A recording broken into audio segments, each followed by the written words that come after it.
Gulf സെക്ടറിലേക്കുള്ള ticket നിരക്ക് 400% വരെ വർദ്ധിപ്പിച്ച് വിമാന കമ്പനികൾ. അവധിക്കാലത്ത് നടത്തുന്ന സ്ഥിരം വർധനയ്ക്ക് പുറമെ ബോയിംഗ് 737 മാക്സ് 8 വിമാനങ്ങൾക്ക് വിലക്ക് ഏർപ്പെടുത്തിയതുകൂടി ചൂഷണം ചെയ്താണ് യാത്രക്കാരെ വിമാന കമ്പനികൾ പിഴിയുന്നത്. വിഷയത്തിൽ കേന്ദ്ര സർക്കാർ ഇടപെടണമെന്ന് മുഖ്യമന്ത്രി ആവശ്യപ്പെട്ടു. അവധിക്കാലത്ത് ടിക്കറ്റ് നിരക്ക് കുത്തനെ കൂട്ടുന്നത് വിമാന കമ്പനികളുടെ പതിവ് രീതിയാണ്. എന്നാൽ ഇത്തവണത്തെ നിരക്ക് വർധനവിന്റെ പോക്ക് 400% വരെയാണെന്നാണ് കണക്കുകൾ പറയുന്നത്. UAE സെക്ടറിലേക്ക് 6000-6500 രൂപ ഉണ്ടായിരുന്ന നിരക്ക് നാളത്തെ ഒരു നിലവാരം എടുത്ത് നോക്കിക്കഴിഞ്ഞാൽ 20,000-21,000 രൂപയാണ് നാളത്തെ നിരക്ക് വരുന്നത്. സ്വകാര്യ കമ്പനികളെ വെല്ലുന്ന രീതിയിലാണ് എയർ ഇന്ത്യയുടെയും നിരക്ക് വർധനവ്. ഫ്ലൈറ്റ് പോകുമ്പോൾ സീറ്റ് എയർ ഇന്ത്യക്ക് അകത്ത് 10, 20, 25 സീറ്റ് ഒഴിഞ്ഞു കിടക്കുന്നുണ്ടാവും. അപ്പോൾ എയർ ഇന്ത്യ മറ്റുള്ള സ്വകാര്യ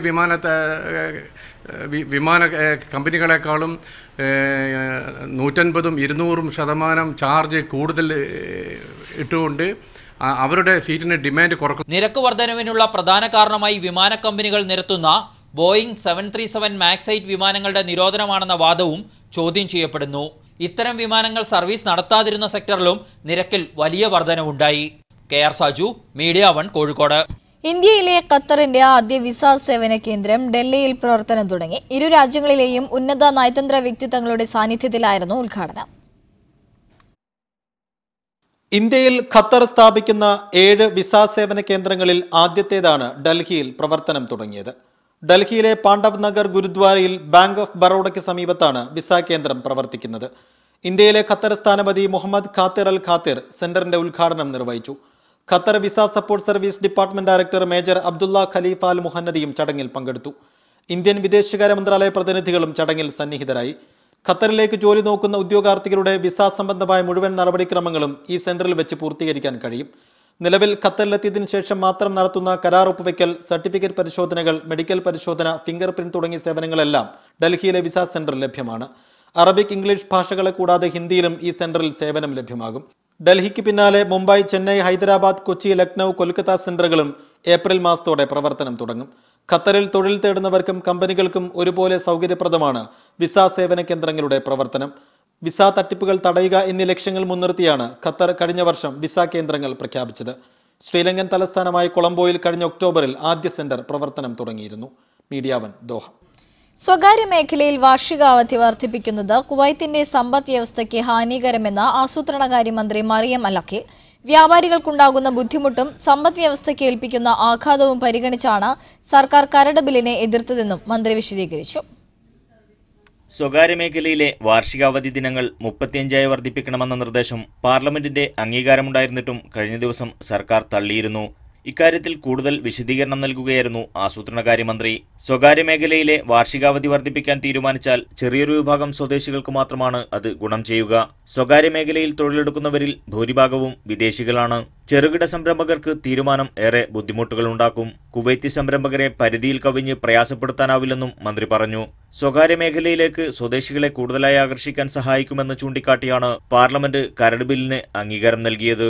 ബിൽ ചർച്ചയ്ക്ക് വന്നപ്പോൾ സഭയിൽ ഹാജരുണ്ടായിരുന്ന 45 എംപിമാരും വാർഷികാവധി വർദ്ധിപ്പിക്കുന്നതിനെ അനുകൂലിച്ചിരുന്നു. ആദ്യഘട്ടത്തിൽ ബില്ലിനെ അനുകൂലിച്ച സർക്കാർ പിന്നീട് നിലപാട് മാറ്റുകയായിരുന്നു. Media 1, Kuwait city.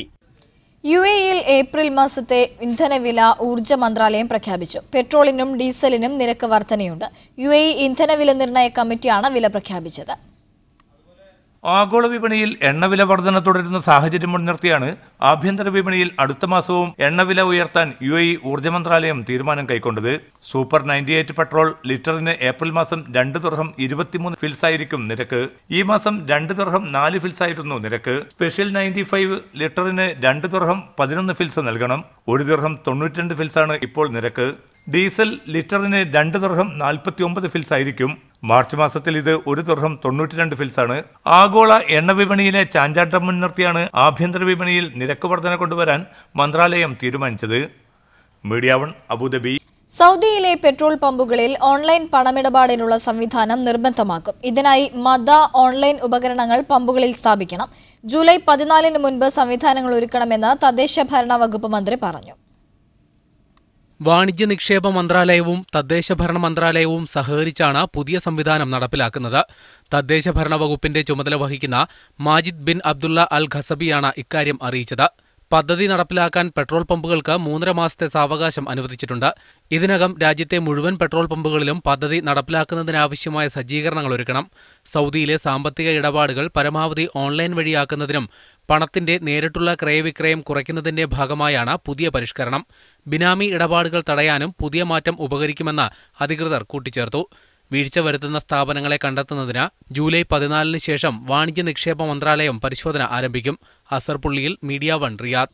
സ്വയം പര്യാപ്തതയുടെ കാര്യത്തിൽ ചരിത്രം രചിച്ച് ഖത്തർ പാലുൽപ്പന്നങ്ങളുടെ കയറ്റുമതിക്കൊരുങ്ങുന്നു. ഖത്തറിന്റെ സ്വന്തം പാലുൽപാദന കമ്പനിയായ ബലദിന അഫ്ഗാനിസ്ഥാനിലേക്കാണ് ആദ്യമായി പാലുൽപ്പന്നങ്ങൾ കയറ്റി അയക്കുന്നത്.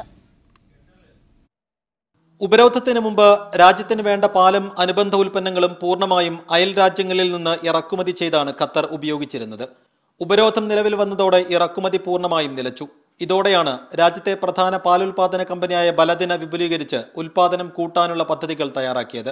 ബലദിന ഫാമിലേക്ക് കൂടുതൽ പശുക്കളെ എത്തിച്ചും രാജ്യത്തെ ക്ഷീരകർഷകരെ പരമാവധി പ്രോത്സാഹിപ്പിച്ചും നടത്തിയ നീക്കങ്ങൾ പാലുൽപാദന രംഗത്ത് സ്വയം പര്യാപ്തത കൈവരിക്കാൻ രാജ്യത്തെ സഹായിച്ചു.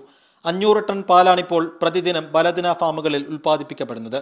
രാജ്യത്തെ ജനതയുടെ ആവശ്യങ്ങൾ കഴിഞ്ഞ് പുറത്തേക്ക് കയറ്റുമതി ചെയ്യാനും കഴിയുന്ന തരത്തിലേക്ക് ബലദിന വളർന്നു. ഈ സാഹചര്യത്തിലാണ് അഫ്ഗാനിസ്ഥാനിലേക്ക് ബലദിന പാലുൽപ്പന്നങ്ങൾ കയറ്റുമതി ചെയ്യുന്നത്. അഫ്ഗാനിലേക്കുള്ള കയറ്റുമതി ഒരു തുടക്കം മാത്രമാണെന്ന് ബലദിന company CEO doctor Kamal Abdullah Al Jazeera ടിവിയോട് പറഞ്ഞു. കൂടുതൽ രാജ്യങ്ങളും കമ്പനികളും ബലദിനയുടെ ഉൽപ്പന്നങ്ങൾ വാങ്ങാൻ താൽപര്യമറിയിച്ചതായും അദ്ദേഹം അറിയിച്ചു. ഉന്നത ഗുണനിലവാരമാണ് ഇത്തരത്തിലുള്ള സ്വീകാര്യത ബലദിന ഉൽപ്പന്നങ്ങൾക്കുണ്ടാക്കിയതെന്നും അദ്ദേഹം പറഞ്ഞു. അടുത്ത മാസം അവസാനത്തോടെ ജ്യൂസ് ഉൽപ്പന്നങ്ങൾ വിപണിയിലിറക്കാനും ബലദിനയ്ക്ക് പദ്ധതിയുണ്ട്. Media 1 Doha. തിരുവനന്തപുരം വിമാനത്താവളത്തിലെ എമിഗ്രേഷൻ ഉദ്യോഗസ്ഥർ യാത്രക്കാരിയുടെ പാസ്പോർട്ട് നശിപ്പിച്ചതായി പരാതി. തിരുവനന്തപുരം കിളിമാനൂർ സ്വദേശി ഇർഷാദിന്റെ ഭാര്യ ഷനൂജയ്ക്കാണ് ദമാമിലേക്കുള്ള യാത്രക്കിടെ ഉദ്യോഗസ്ഥരിൽ നിന്ന് ദുരനുഭവമുണ്ടായത്. 2 കുട്ടികളുമായി സൗദിയിലുള്ള ഭർത്താവിന്റെ അടുത്തേക്ക് പോകാൻ വിമാനത്താവളത്തിലെത്തിയപ്പോഴാണ് സനുജ എമിഗ്രേഷൻ ഉദ്യോഗസ്ഥന്റെ ക്രൂരമായ പെരുമാറ്റത്തിന് ഇരയായത്.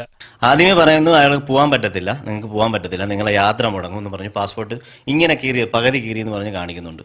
കോർണറിലുള്ള ഒരു സൈഡിലേക്ക് പോയിട്ട് ആരുമായിട്ടോ സംസാരിച്ചിട്ട് വരുമ്പോൾ പിന്നെ ഈ പാസ്പോർട്ട് പകുതി എന്നുള്ളത് ഫുള്ളാക്കി ഇതുമാതിരിയാണ് വരുന്നത്. എന്നിട്ട് പറയും നിങ്ങൾ ഒരു കാരണവശാലും നിങ്ങളെ കയറ്റിവിടാൻ പറ്റത്തില്ല.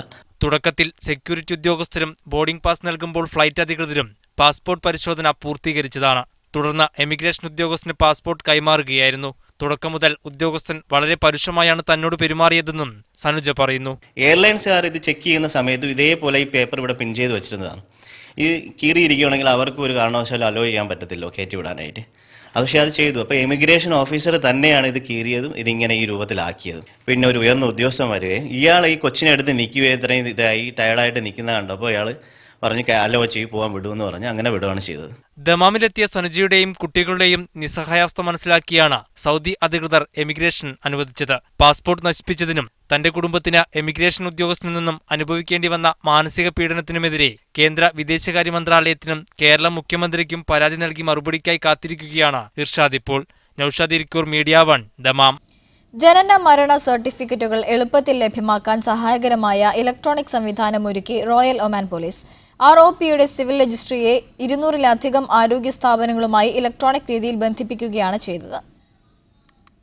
ആശുപത്രികളിൽ നടക്കുന്ന ജനനവും മരണവും സംബന്ധിച്ച വിവരങ്ങൾ സിവിൽ സ്റ്റാറ്റസ് സംവിധാനത്തിലേക്ക് എളുപ്പത്തിൽ കൈമാറാൻ ഇതുവഴി സാധിക്കുന്നു. ഇതുവഴി ബന്ധപ്പെട്ട സർട്ടിഫിക്കറ്റുകൾ ലഭിക്കുന്നതിനുള്ള നടപടികൾക്ക് വേഗത വർദ്ധിക്കും. ഗവൺമെന്റ് സംവിധാനങ്ങളുടെ നടത്തിപ്പിൽ ROP വിജയകരമായ നേട്ടം കൈവരിച്ചതായും ROP സിവിൽ സ്റ്റാറ്റസ് വിഭാഗം director general brigadier general Ali Saif Al Marbooi പറഞ്ഞു. ആശുപത്രികളെ ബന്ധിപ്പിച്ചതുവഴി സിവിൽ രജിസ്ട്രിയിലെ ഒമാനിലെ താമസക്കാരെ സംബന്ധിച്ച കൃത്യമായതും ഏറ്റവും പുതിയതുമായ വിവരങ്ങൾ ലഭിക്കും. സ്മാർട്ട് സിവിൽ ID കാർഡിലെ ബയോമെട്രിക് വിവരങ്ങൾ ഉപയോഗിച്ച് ആളുകളെ എളുപ്പത്തിൽ തിരിച്ചറിയാനും സാധിക്കും. അപകടങ്ങളിലും മറ്റും പെട്ട് പരിക്കേൽക്കുകയും മരിക്കുകയും ചെയ്യുന്നവരെ തിരിച്ചറിയുന്നതിനുള്ള കാലതാമസം ഒഴിവാകുകയും ചെയ്യും. Media 1 Muscat. കുവൈത്തിൽ ഡ്രൈവിംഗ് ലൈസൻസിനുള്ള ഓൺലൈൻ സംവിധാനത്തിൽ വിദേശികളെയും ഉൾപ്പെടുത്തും. പരീക്ഷണാടിസ്ഥാനത്തിൽ നടപ്പാക്കിയ സംവിധാനം വിജയകരമാണെന്നും ഈ വർഷം അവസാനത്തോടെ ലൈസൻസ് വിതരണം പൂർണ്ണമായും ഓൺലൈൻ സംവിധാനത്തിലേക്ക് മാറുമെന്നും ആഭ്യന്തര മന്ത്രാലയം അറിയിച്ചു. മെയ് 1 മുതലാണ് സ്വദേശികളുടെ ഡ്രൈവിംഗ് ലൈസൻസ് വിതരണം പൂർണ്ണമായും ഓൺലൈൻ സംവിധാനത്തിലേക്ക് മാറുന്നത്. തുടർന്ന് വർഷാവസാനത്തോടെ വിദേശികൾക്കുള്ള ലൈസൻസുകളും ഓൺലൈൻ വഴിയാക്കാനാണ് ആഭ്യന്തര മന്ത്രാലയത്തിന്റെ പദ്ധതി. മന്ത്രാലയത്തിന്റെ വെബ്സൈറ്റ് വഴി അപേക്ഷിക്കുന്നവർക്ക് സെൽഫ് സർവീസ് കിയോസ്കുകൾ വഴി ഡ്രൈവിംഗ് ലൈസൻസ് ലഭ്യമാക്കുന്ന സംവിധാനമാണ് നടപ്പാക്കുന്നത്. ഇതിനായി 6 ഗവർണറേറ്റുകളിലും വ്യത്യസ്ത സ്ഥലങ്ങളിലായി 15ഓളം സെൽഫ് സർവീസ് കിയോസ്കുകൾ സ്ഥാപിക്കും. സിവിൽ ഐ ഡി വിതരണത്തിനായി സിവിൽ ഇൻഫർമേഷൻ അതോറിറ്റി നടപ്പാക്കിയ സംവിധാനത്തിന് സമാനമായാണ് ആഭ്യന്തര വകുപ്പ് ലൈസൻസ് വിതരണത്തിനും നടപ്പാക്കാനൊരുങ്ങുന്നത്. അതേസമയം 65 വയസ്സാവുകയോ പ്രൊഫഷൻ മാറുകയോ രാജ്യം വിടുകയോ ചെയ്താൽ വിദേശികൾക്ക് ലൈസൻസ് പുതുക്കി നൽകില്ല. പിഴയുണ്ടെങ്കിലും അപേക്ഷകൾ നിരസിക്കപ്പെടും. വിദ്യാർത്ഥി വിസയിലാണെങ്കിൽ പഠനകാലം പൂർത്തിയായിട്ടുണ്ടെങ്കിലും ലൈസൻസ് അനുവദിക്കില്ല. ലൈസൻസ് സമ്പാദിക്കാൻ അനുമതിയുള്ള പ്രൊഫഷനിലേക്കാണ് ജോലി മാറ്റമെങ്കിൽ ഗതാഗത വകുപ്പുമായി ബന്ധപ്പെട്ട് പുതിയ വിവരങ്ങൾ അപ്ഡേറ്റ് ചെയ്ത് ബ്ലോക്ക് ഒഴിവാക്കാമെന്നും അധികൃതർ അറിയിച്ചു. Media 1 Kuwait city. ഷാർജയിൽ 200 കോടി ദിർഹം ചെലവിൽ പരിസ്ഥിതി സൗഹൃദ സുസ്ഥിര നഗരം വരുന്നു. ഷാർജ ഭരണാധികാരി doctor Sheikh Sultan bin Muhammad Al ഖാസിമിയാണ് പദ്ധതി പ്രഖ്യാപിച്ചത്. ഷാർജയിൽ ആദ്യമായാണ് ഇത്തരമൊരു പദ്ധതി. ഷാർജ അന്താരാഷ്ട്ര വിമാനത്താവളത്തിനും യൂണിവേഴ്സിറ്റി സിറ്റിക്കും സമീപം അൽ റഹ്മാനിയയിലാണ് പരിസ്ഥിതി സൗഹൃദ സുസ്ഥിര നഗരം ഒരുങ്ങുന്നത്. 7.2 ദശലക്ഷം ചതുരശ്ര അടി വിസ്തൃതിയിൽ നിർമ്മിക്കുന്ന നഗരത്തിൽ വൈദ്യുതി പൂർണ്ണമായും സൗരോർജ്ജ പ്ലാന്റുകളെ ആശ്രയിച്ചായിരിക്കും. പുനരുപയോഗം സാധ്യമാകുന്ന വിധത്തിലായിരിക്കും ജലവിതരണം. ജലമാലിന്യങ്ങൾ സംസ്കരിച്ച് നഗരത്തിലെ കൃഷിയുടെ ജലസേചനത്തിനായി ഉപയോഗിക്കും. താമസക്കാർക്ക് വേണ്ട പഴവർഗ്ഗങ്ങളും പച്ചക്കറികളും ഇവിടത്തെ തോട്ടത്തിൽ തന്നെ ഉൽപ്പാദിപ്പിക്കും. 1120 വില്ലകൾ നഗരത്തിലുണ്ടാകും.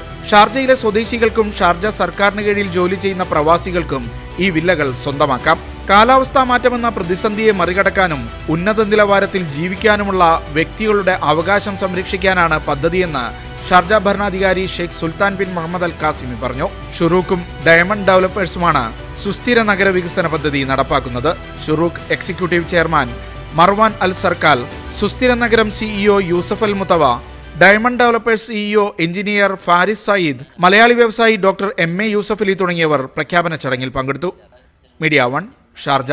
സൗദിയിലെ ജിദ്ദയിൽ 720 കോടി റിയാലിന്റെ വികസന പദ്ധതികൾ നടപ്പിലാക്കി തുടങ്ങി. ചേരിയ പ്രദേശങ്ങളിലും മറ്റും ജനവാസ കേന്ദ്രങ്ങളിലും മികച്ച പശ്ചാത്തല സൗകര്യമൊരുക്കുമെന്ന് ജിദ്ദ മേയർ പറഞ്ഞു. മക്ക ഇക്കണോമിക് ഫോറത്തിൽ പങ്കെടുത്ത് സംസാരിക്കുകയായിരുന്നു അദ്ദേഹം. ജിദ്ദയെ ലോകത്തിലെ പ്രധാന നഗരങ്ങളിലൊന്നാക്കി മാറ്റിയെടുക്കുകയാണ് ലക്ഷ്യം.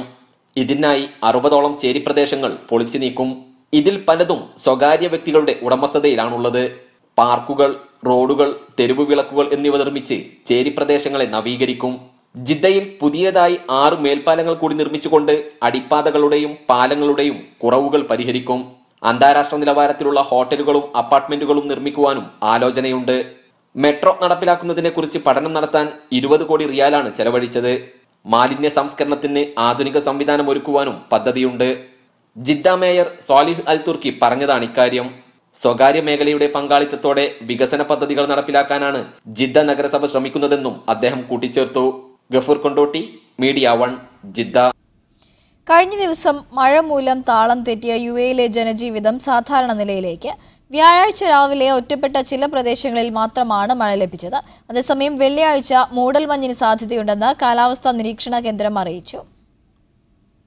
വെള്ളക്കെട്ടുകൾ രൂപപ്പെട്ടതിനെ തുടർന്ന് മിക്ക റോഡുകളിലും കാലത്ത് ഗതാഗതം വലിയ തോതിൽ തടസ്സപ്പെട്ടു. എന്നാൽ ഉച്ചയോടെ തെളിഞ്ഞ അന്തരീക്ഷം രൂപപ്പെട്ടതിനാൽ ശുചീകരണ പ്രവർത്തനങ്ങളും മറ്റും എളുപ്പമായി. ബുധനാഴ്ച മാത്രം 100 കണക്കിന് വാഹനാപകടങ്ങളാണ് ദുബൈയിൽ റിപ്പോർട്ട് ചെയ്തത്. പ്രതികൂല കാലാവസ്ഥ മുൻനിർത്തി വാഹനം ഓടിക്കുന്നവർ അതീവ ജാഗ്രത പുലർത്തണമെന്ന് അധികൃതർ നിർദ്ദേശിച്ചു. മലനിരകളിൽ നിന്ന് വെള്ളം റോഡുകളിൽ പതിച്ചുണ്ടാകുന്ന വാഹനാപകടങ്ങൾ ഇല്ലാതാക്കാൻ വിവിധ എമിറേറ്റുകളിൽ സേവനസജ്ജരായ പ്രത്യേക സംഘങ്ങളെ തന്നെ നിയോഗിച്ചിരുന്നു. കൂടാതെ മരുഭൂമികളിലുണ്ടാകുന്ന അപകടങ്ങൾക്കെതിരെയും പോലീസ് അതീവ ജാഗ്രത പുലർത്തി. കാലാവസ്ഥ അസ്ഥിരതയുള്ളതിനാൽ കടലിൽ ഇറങ്ങുന്നവർ ഇനിയും ജാഗ്രത പുലർത്തണമെന്ന് അധികൃതർ ആവശ്യപ്പെട്ടു.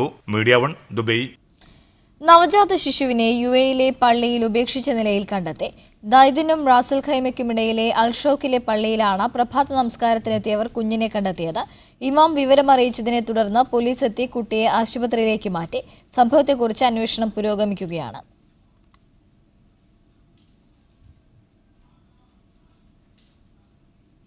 UAEയിൽ നിന്ന് പണം അയക്കാനുള്ള ബ്ലോക്ക് ചെയിൻ സംവിധാനം കൂടുതൽ വിപുലീകരിച്ചതായി ഫെഡറൽ ബാങ്ക് അധികൃതർ. ഉപഭോക്താക്കൾക്ക് കൂടുതൽ മെച്ചപ്പെട്ട സേവനം ഉറപ്പാക്കുന്നതിന്റെ ഭാഗമായി ഗൾഫിലെ പണമിടപാട് സ്ഥാപനങ്ങളുമായി സഹകരണത്തിനും കരാർ രൂപപ്പെടുത്തുന്നതായും ബന്ധപ്പെട്ടവർ അറിയിച്ചു. വിദേശ ഇന്ത്യക്കാർക്കായി അത്യാധുനിക സാങ്കേതിക വിദ്യയുടെ പിൻബലത്തോടെയുള്ള പുതിയ സേവനങ്ങളാണ് ഏർപ്പെടുത്തിയിരിക്കുന്നതെന്ന് ഫെഡറൽ ബാങ്ക് MD-യും CEO-യുമായ ശ്യാം ശ്രീനിവാസൻ അറിയിച്ചു. ദുബൈയിൽ വാർത്താസമ്മേളനത്തിലാണ് അദ്ദേഹം ഇക്കാര്യം വ്യക്തമാക്കിയത്. Full-fledged remittance solutions for our beloved NRI customers. Gulf മേഖലയിലെ എക്സ്ചേഞ്ച് ഹൗസുകൾക്കും ബാങ്കുകൾക്കും തടസ്സം കൂടാതെ തത്സമയ ഇടപാടുകൾ നടത്താൻ സഹായിക്കുന്നതാണ് പുതിയ സേവനങ്ങൾ. റിപ്പിളുമായുള്ള ധാരണാപത്രത്തിൽ ഫെഡറൽ ബാങ്ക് മേധാവിയും Ripple senior vice president John മൈക്കിളും ഒപ്പുവെച്ചു. ഫെഡറൽ ബാങ്ക് OTP-കൾ സ്വീകരിക്കാനും ഇടപാടുകൾ സംബന്ധിച്ച അറിയിപ്പുകൾ ലഭിക്കാനും സഹായിക്കുന്ന പുതിയ മൊബൈൽ ആപ്പും പുറത്തിറക്കി. Federal Bank vice president Ravi Ranjith, deputy vice പ്രസിഡന്റുമാരായ PV Jithesh, Binu Thomas, Ripple senior vice president John എന്നിവരും വാർത്താസമ്മേളനത്തിൽ സന്നിഹിതരായിരുന്നു. Media 1 Dubai. ജിദ്ദയിൽ സ്വദേശി വൃദ്ധന്റെ പേഴ്സ് തട്ടിപ്പറിച്ച് പണം അപഹരിച്ച സംഭവത്തിൽ യുവാവിനെ പോലീസ് അറസ്റ്റ് ചെയ്തു. ചെറുകിട കച്ചവട ഷോപ്പിൽ വെച്ചായിരുന്നു സംഭവം. വൃദ്ധനെ ആക്രമിക്കുന്ന CCTV ദൃശ്യങ്ങൾ സാമൂഹ്യ മാധ്യമങ്ങളിൽ വൈറലായിരുന്നു. ദക്ഷിണ ജിദ്ദയിലെ ഒരു ബക്കാലയിൽ സാധനങ്ങൾ വാങ്ങാനെത്തിയ സ്വദേശി വൃദ്ധനാണ് ദുരനുഭവങ്ങൾ നേരിടേണ്ടി വന്നത്. വൃദ്ധന് പിറകിൽ രഹസ്യമായി പിന്തുടർന്നെത്തിയാണ് 40-കാരനായ സ്വദേശി യുവാവ് ആക്രമിച്ചത്. സാധനങ്ങൾ വാങ്ങി കാശ് കൊടുക്കാനായി പേഴ്സ് എടുക്കുമ്പോൾ യുവാവ് പിടിച്ചുപറിക്കുകയായിരുന്നു. കടയിൽ സാധനങ്ങൾ വാങ്ങാനെത്തിയവർക്കും കടക്കാരന് മുമ്പിൽ വെച്ചായിരുന്നു സംഭവം. നിലത്തു വീണ വൃദ്ധനെ മറ്റുള്ളവർ ചേർന്ന് എണീപ്പിച്ചു. പേഴ്സിൽ നിന്നും തിരിച്ചറിയൽ കാർഡും മറ്റും നിലത്തെറിഞ്ഞ് കാശ് കൈക്കലാക്കി പുറത്തിറങ്ങിയ യുവാവിനെ മറ്റുള്ളവർ പിടികൂടി പോലീസിലേൽപ്പിച്ചു. സംഭവങ്ങളെല്ലാം കടയിൽ സ്ഥാപിച്ചിരുന്ന CCTV ക്യാമറയിൽ പതിഞ്ഞിരുന്നു. സാമൂഹ്യ മാധ്യമങ്ങളിൽ പ്രചരിച്ച ഈ ദൃശ്യങ്ങളും യുവാവിനെതിരെ കേസ് ചാർജ് ചെയ്യാൻ പോലീസിന് സഹായകരമായി. Media 1 Jeddah. വ്യോമയാന മേഖലയിലെ സ്കൈ ട്രാക്സ് പുരസ്കാരങ്ങൾ മസ്കത്ത്, സലാല വിമാനത്താവളങ്ങൾക്ക് ലഭിച്ചു. ലോകത്തിലെ ഏറ്റവും മികച്ച 100 വിമാനത്താവളങ്ങളുടെ പട്ടികയിൽ മസ്കത്ത് 61-ാം സ്ഥാനവും സ്വന്തമാക്കി. സലാല വിമാനത്താവളത്തിന് റീജിയണൽ വിമാനത്താവളങ്ങളുടെ നിരയിൽ 5 നക്ഷത്ര റേറ്റിംഗ് ആണ് ലഭിച്ചത്. 5 സ്റ്റാർ റേറ്റിംഗിന് പുറമെ പശ്ചിമേഷ്യയിലെ മികച്ച 9ാമത്തെ വിമാനത്താവളമെന്ന ബഹുമതിയും സലാലക്കുണ്ട്. പശ്ചിമേഷ്യയിൽ മികച്ച ജീവനക്കാരുള്ള 2ാമത്തെ വിമാനത്താവളമെന്ന ബഹുമതിയും മസ്കത്ത് സ്വന്തമാക്കി. ലണ്ടനിൽ നടന്ന ചടങ്ങിൽ വിമാനത്താവള കമ്പനിക്ക് വേണ്ടി CEO Sheikh Aiman bin Ahmed Al ഹൊസ്നിയും സലാല വിമാനത്താവളം deputy CEO Salim bin Awad Al യാഫിയും ചേർന്ന് അവാർഡ് ഏറ്റുവാങ്ങി. ഗൾഫ് മേഖലയിൽ നിന്ന് ദോഹയിലെ ഹമദ് വിമാനത്താവളം ആദ്യ 10-ൽ ഇടം പിടിച്ചിട്ടുണ്ട്. മസ്കത്തിന് പുറമെ ദുബൈ, അബുദാബി, ബഹ്റൈൻ വിമാനത്താവളങ്ങളും ആദ്യ 100 സ്ഥാനക്കാരുടെ പട്ടികയിൽ ഉൾപ്പെട്ടിട്ടുണ്ട്. ഇന്ത്യയിൽ നിന്ന് ഡൽഹി വിമാനത്താവളത്തിന് 59-ാം സ്ഥാനമാണുള്ളത്. വിമാനയാത്രക്കാരുടെ സംതൃപ്തി സംബന്ധിച്ച് ലോകത്തിലെ ഏറ്റവും വലിയ മൂല്യനിർണ്ണയമാണ് Skytrax world airport survey. Media 1 Muscat. കുവൈത്തിലെ ലുലു ഹൈപ്പർ മാർക്കറ്റ് ശാഖകളിൽ ആരംഭിച്ച Lulu food carnival celebrity chef Michael Swamy ഉദ്ഘാടനം ചെയ്തു. ബുധനാഴ്ച വൈകിട്ട് ലുലു അൽറായി ശാഖയിൽ നടന്ന ചടങ്ങിൽ മാനേജ്മെന്റ് പ്രതിനിധികളും ഉപഭോക്താക്കളും പങ്കുചേർന്നു. ഫുഡ് കാർണിവലിന്റെ ഭാഗമായി taste and win, make and eat, ഭക്ഷ്യാലങ്കാരം, ജൂനിയർ ഷെഫ്, കിച്ചൺ ഗെയിം തുടങ്ങി വിവിധങ്ങളായ മത്സരങ്ങൾ ഒരുക്കിയതായി മാനേജ്മെന്റ് അറിയിച്ചു. ലുലു ഹൈപ്പർ മാർക്കറ്റിൽ ഷോപ്പിംഗിനെത്തുന്നവർക്ക് മത്സര പരിപാടികളിൽ പങ്കെടുക്കാം. ഭക്ഷ്യവസ്തുക്കളുടെ വിപുലമായ ശേഖരം മേളയുടെ ഭാഗമായി സജ്ജീകരിച്ചിട്ടുണ്ട്. 20 മീറ്റർ നീളമുള്ള കേക്ക്, 10 മീറ്റർ നീളമുള്ള ഹോട്ട് ഡോഗ്, വിവിധ രാജ്യങ്ങളുമായി ബന്ധപ്പെട്ട ഭക്ഷ്യ കൗണ്ടറുകൾ എന്നിവയും കാർണിവലിലെ ആകർഷണങ്ങളാണ്. മൈക്കിൾ സ്വാമിയുടെ ലൈവ് കുക്കിംഗ് ഡെമോയും മേളയുടെ ഭാഗമായി ഉണ്ടായിരിക്കുമെന്ന് മാനേജ്മെന്റ് അറിയിച്ചു. 11 ദിവസം നീണ്ടു നിൽക്കുന്ന കാർണിവൽ ഏപ്രിൽ 6-ന് സമാപിക്കും. Media 1 Kuwait city. Qatar KMCC Kondotty മണ്ഡലം കമ്മിറ്റി സംഘടിപ്പിക്കുന്ന 2ാമത് സ്നേഹഭാരതം സാംസ്കാരിക സംഗമം നാളെ ദോഹ ജൈദയിൽ നടക്കും. Doctor MK Muneer MLA, KPCC Samskarika Sahithi chairman Aryadan Shoukath, MSF ദേശീയ vice president NA Kareem, Youth League മണ്ഡലം സെക്രട്ടറി CT റഫീഖ് തുടങ്ങിയവർ പരിപാടിയിൽ സംബന്ധിക്കും.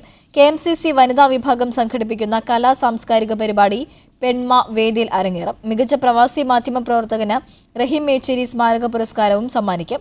KMCC കൊണ്ടോട്ടി മണ്ഡലം ഭാരവാഹികൾ വാർത്താ സമ്മേളനത്തിൽ പങ്കെടുത്തു.